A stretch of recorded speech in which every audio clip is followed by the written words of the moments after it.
আলী ইবনে আবদুল্লাহ রাদিয়াল্লাহু আনহু থেকে বর্ণিত, আয়েশা রাদিয়াল্লাহু আনহু বলেন, আমরা হাজ্জের উদ্দেশ্যে মদিনা থেকে বের হলাম। সাফির নামক স্থানে পৌঁছার পর আমার হাইজ হলো। রাসূলুল্লাহ সাল্লাল্লাহু আলাইহি ওয়াসাল্লাম এসে আমাকে কাঁদতে দেখলেন এবং বললেন, কি হলো তোমার হাইজ এসেছে? আমি বললাম, হ্যাঁ।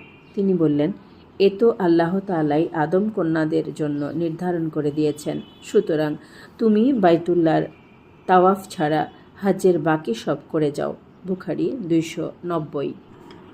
উম্মুল মুমিনিন আয়েশা রাদিয়াল্লাহু আনহু বলেছেন, হে আল্লাহর রাসূল, আমরা কি আপনাদের সাথে যুদ্ধ ও জিহাদে অংশগ্রহণ করব না? তিনি বললেন, তোমাদের জন্য উত্তম ও সুন্দর জিহাদ হলো মকবুল হজ।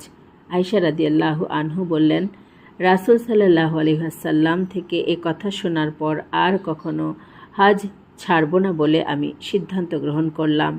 বুখারী 1734। কোনো মুসলিম মহিলার সাথে তার কোনো মাহরিম যাদের সাথে বিয়ে নিষিদ্ধ পুরুষ ব্যতীত এক রাতের পথ সফর করা বৈধ নয়। মুসলিম 3132। আবু হুরায়রা রাদিয়াল্লাহু আনহু। সাথে মাহরিম পুরুষ না থাকা অবস্থায় কোনো পুরুষ যেন কোনো মহিলার সাথে একান্তে সাক্ষাৎ না করে। কোনো স্ত্রীলোক যেন সাথে কোনো মাহরিম পুরুষ ছাড়া একাকী সফর না করে। এক ব্যক্তি দাঁড়িয়ে বলল, ইয়া রাসূলুল্লাহ, আমার স্ত্রী হাজ্জের উদ্দেশ্যে রওনা হয়ে গেছে এবং আমাকে অমুক সৈন্যবাহিনীতে তালিকাভুক্ত করা হয়েছে যা অমুক স্থানে যুদ্ধে যাবে।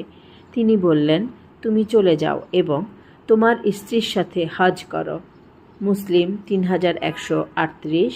ইবনে আব্বাস রাদিয়াল্লাহু আনহু।